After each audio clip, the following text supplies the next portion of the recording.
All right, hello 8th grade history students.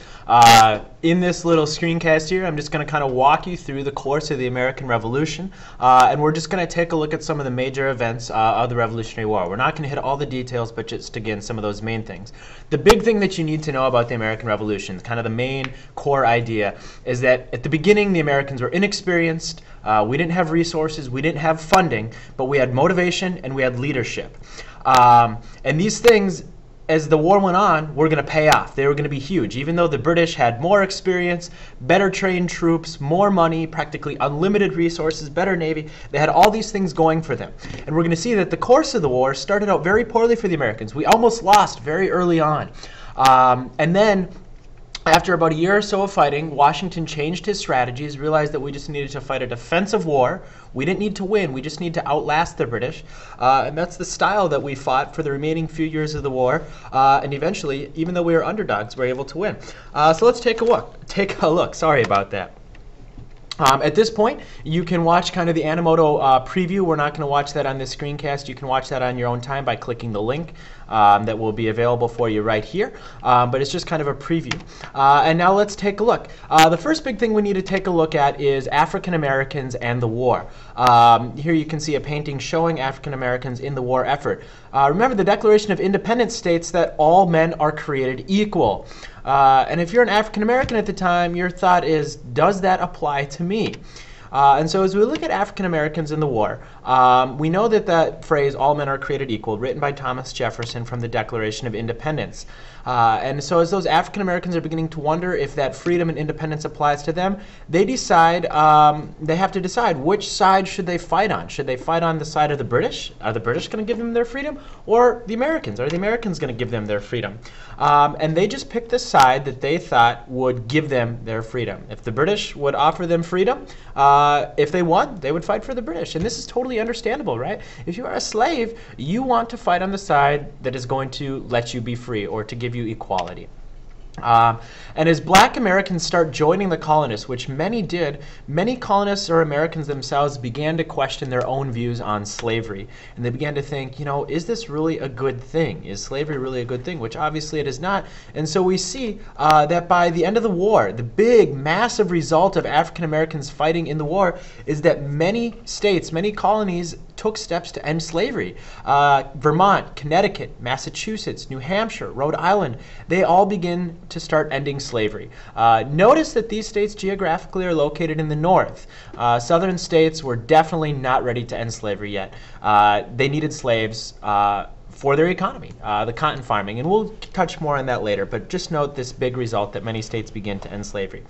All right, so like I said, things started out poorly, particularly in the state or the colony of New York. Things were very grim. They were very bad. The American army, they were weak, they were inexperienced, and very early on they suffered a massive defeat at New York.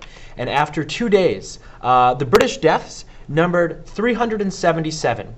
Compared to American deaths, which were 1,407, right? The Americans lost almost 4 times as many soldiers as the British did. Just an absolutely crushing defeat in New York. And this was the first of a string of defeats for the Americans. The British went on a roll, knocking the Americans out of New York, through the state of New Jersey, across the Delaware River into Pennsylvania.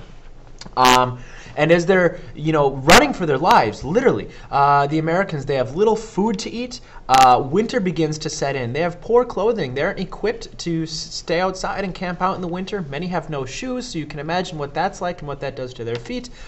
We also see that many soldiers begin to desert. They, their 1-year term of service is up or nearing up, and they say, you know what, this isn't looking good. Maybe this whole independence and fighting thing wasn't such a good idea, and they began to flee. They began to desert. They began to run away and leave the army. And this is a huge problem. The American army is already smaller and inexperienced, and when you add on to it all these other problems of no food, no proper clothing, and running away, things are looking like the Americans might just lose this war before it really gets started.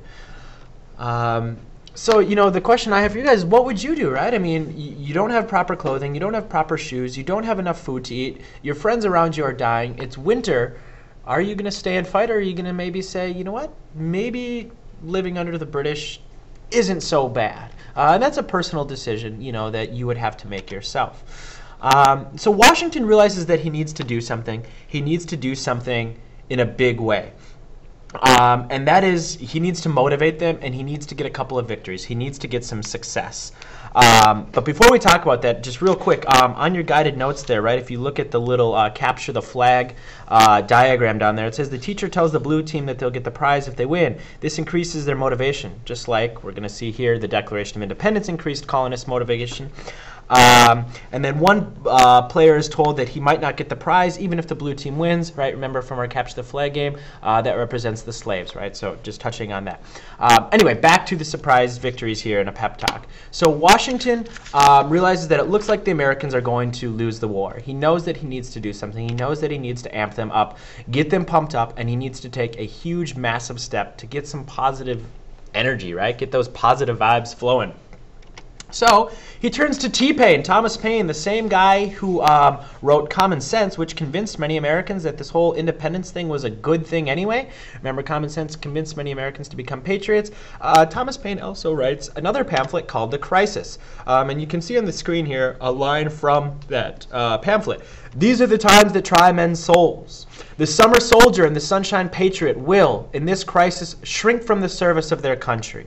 But he that stands it now deserves the love and thanks of man and woman. Basically, Thomas Paine is saying the summer soldier, which is someone who only fights when things are going good, he says, this is not that time. You might shrink away, but he's saying, no, those of you who are going to step up to the plate, you deserve the thanks of everyone out there. Or another way to look at it is, don't be a bum and wimp out. Now is the time to throw down like a boss and show these redcoats what's up. So George Washington, he reads this to his soldiers. He fires them up. He gives them a pep talk. And if any of you have ever seen the movie Miracle or are familiar with the story of the U.S. men's national hockey team, Coach Herb Brooks gets the Americans pumped up before they take on the Soviets in a hockey game. He gets them pumped up. The Americans are the underdogs. The Soviets, the greatest hockey team in the world at the time, supposedly. And so he gets his American team pumped up with a little speech. And if you've ever seen the movie Miracle, we have Herb Brooks, his pregame speech that he gives to them. Again, at this point, feel free to click out, pause this video, and watch that speech. It's a great speech, and maybe even some of you have seen the little guy, the little kid dressed up like Herb Brooks and giving the speech too. But that's essentially what Washington does. He gives them a pep talk.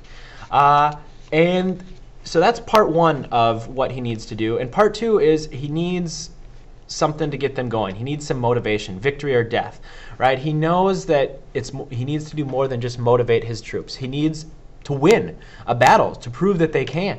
And so what better time for a big victory than on December 25th, 1776, right? So Christmas Day, later on that evening. So not on Christmas Eve, but the eve of Christmas, right? The night of Christmas in 1776. Washington's plan is to catch the British soldiers, who this time are actually, they're German soldiers. They're called Hessians.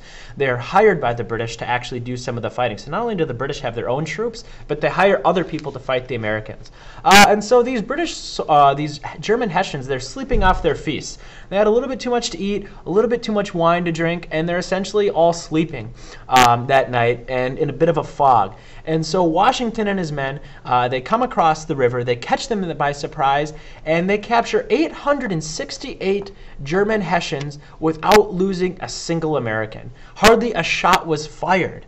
All right, so this is a huge victory. Catches them off guard. Later on that day, later on that week, they head to Princeton, New Jersey, a town close by, capture 300 more of their enemy. Again, very little losses. So in the course of a week, Washington scores 2 huge victories, and now the Americans have a little bit of hope. They've been given the pep talk, and they've proven that they can be victorious. And so what we see is that the tide begins to turn.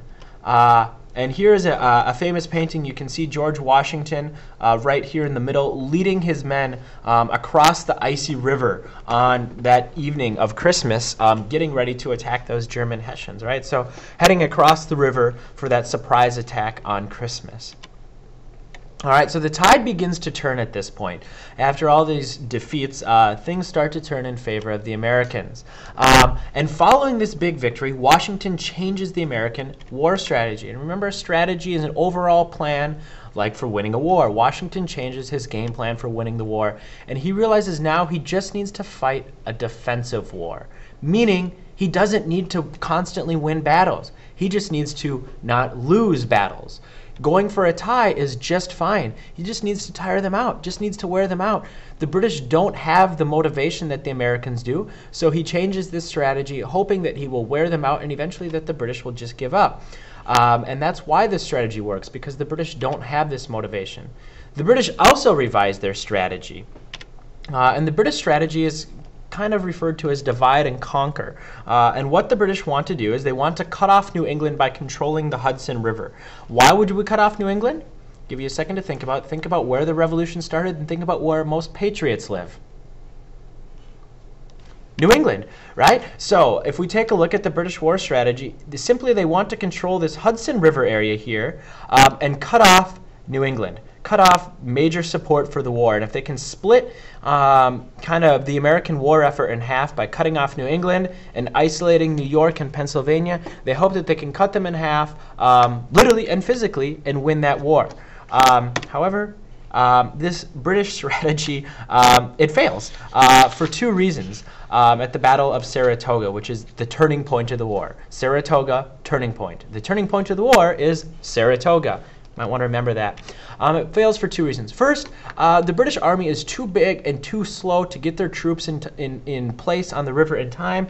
And as it takes the British so long, the Americans are able to gather their militia and get enough troops ready to fight. And actually at the Battle of Saratoga, the rebels, the Americans, they outnumber the British forces. They have more people there. So that's the first reason it fails. And the second reason it fails is that some British soldiers, instead of helping at the Battle of Saratoga, they go and chase after Washington, who is running around through Pennsylvania, essentially playing a game of hide and seek. Remember, that's Washington's strategy, not lose. So he might fight a little battle, and then he would retreat. Fight a little battle, and retreat, keeping the British soldiers chasing after him. And so we see that the Americans defeat the British at the Battle of Saratoga, which is a turning point of the war. And this really changes the momentum. So now, at this point, the Americans have proven themselves. They have proven that they are strong. They are proven that they are capable. We've gotten some victories. We've changed our strategy. We've got the momentum. And this is when France enters the war as an American ally. Remember, an ally is just a nation or a country that joins another nation in a common effort, like fighting a war. So that's when the French say, oh, oui, we will help us the Americans, no? Remember, the French, they hate the British, so they, at this point, decide to take it on. If you look at your little guided reading notes, we see that it says the teacher tells the blue team they do not have to capture the red flag to win. Instead, they just must keep the red flag from capturing all the blue flags, just like... And then here's where you'd fill in a little bit about Washington's strategy, realizing I don't need to win, I just need to not lose. The teacher tells the blue team that if they can hold on for one more round, they may receive help, just like the French come in to help after the Americans proven that they can hang on. All right, so the war moves south at this point. The British have no luck in the northern states and the northern colonies, so they start heading south where there are many loyalists. So with the help of the Allies, like the French and other Europeans, the war in the north is more or less over. The British change their strategy and head south. There's a lot of loyalists in the south, and they think, well, maybe the loyalists will rise up and help us take control. This didn't quite happen that way. Some loyalists joined the effort, but not enough to make a difference. And instead what happened is the Americans in the South, they used what is known as guerrilla war tactics. They used hit and run. So basically they would hide, they would find the British Army, they would jump out of the trees, they would attack, kill as many British as they could, and they would run away. And then they would do it again, and then they would run away. Hit and run tactics, right? They'd wait till the British set up their camp, they would attack and run away. Not only is this annoying and aggravating to be attacked and rest, but it's effective. Imagine if I was going to get in a fight with Mr. Forey. I wouldn't go toe-to-toe with Mr. Forey, right? He would win that fight. But maybe I'd hide around a corner, wait for him to come out of his classroom, and then sock him in the knee, and then run away. And then I'd wait for him to come out of the bathroom, and then I'd sock him in the shoulder, and then I'd run away, right? Eventually, I would be able to beat Mr. Forey because I would be using these guerrilla war techniques. That's exactly what the Americans did, and it was incredibly successful. The British are sick and tired of this, and they decide, you know, let's go away. There's a small town called Yorktown. It's on the ocean. We can get supplies there. We can rest. We can regroup, and maybe, just maybe, we can relaunch our effort. This did not work because the French and the Americans surround the British and pummel them for days. The Americans surround on land, the French surround them on sea, and they just shell them. They bomb them. They pummel them for days until eventually the British say, you know what? We're not winning in the north. We're not winning in the middle. We're not winning in the south. I think the game is over. I think the time has come. We are done. And the British surrender. And just like that, the Americans have proven that they can win the war. Here's a nice little map, right? So you can see we've got French warships all along the coast surrounding them. We've got Washington and his American troops coming up to surround. And then we have another French army coming up to surround. So we've surrounded a very large force of British troops, 8,000 troops.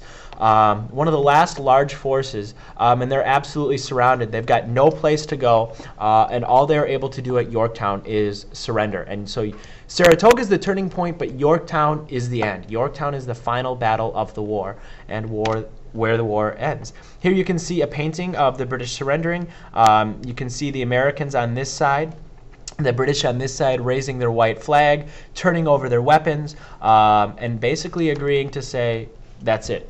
We've lost. You've beat us. We give up. We're done. And with the news of the surrender, it was victory for the Americans. Hooray! So they had to sign a treaty declaring their peace, their freedom, and their independence. So the Americans did win, but the cost of the victory was incredibly high. We see that 6,200 Americans were killed in the fighting. 6,200 Americans lost their lives in battle.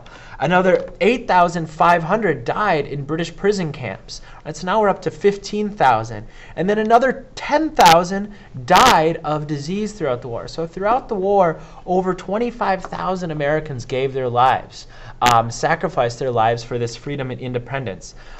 As a percentage, more Americans died during the American Revolution than any other war in American history. More than World War I, more than World War II, more than Vietnam, more than the War of 1812, than any other war in history except for the Civil War. Right? So this was a huge, huge death, loss, a lot of suffering for the American population because the percentage of American deaths was so high. But that was the price of freedom. That was the cost of it. So to wrap it all up then, they signed the Treaty of Paris in 1783, so about 7 years after the fighting. And the Treaty of Paris declares three things. One, America is free and independent. We are no longer British. We are now the United States of America. We are our own country. The British got to get up out of our business. They don't own us. They don't control us. They have no say in us anymore. Finally. Secondly, America gets all the land from the Atlantic Ocean to the Mississippi River, right? So basically half the country, north up to Canada and south down to Florida. So half of the United States is now the American. The British give up all that land. So not only do they give up the land where the colonies are, but they give up the land west of the Proclamation of 1763.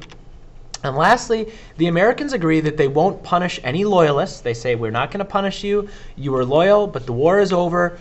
We are welcoming you as Americans, and any property that we took from you, anything that we seized from you, we will return to you as well. And that's it, right? So again, the war, the big idea is that it started out poorly for the Americans. We changed our strategy to a defensive war, and then in the end, we were able to outlast the British, and we won. And so that's the story. That's it in a nutshell. Good luck. If you have any questions, don't feel hesitate to ask or watch it again. See ya.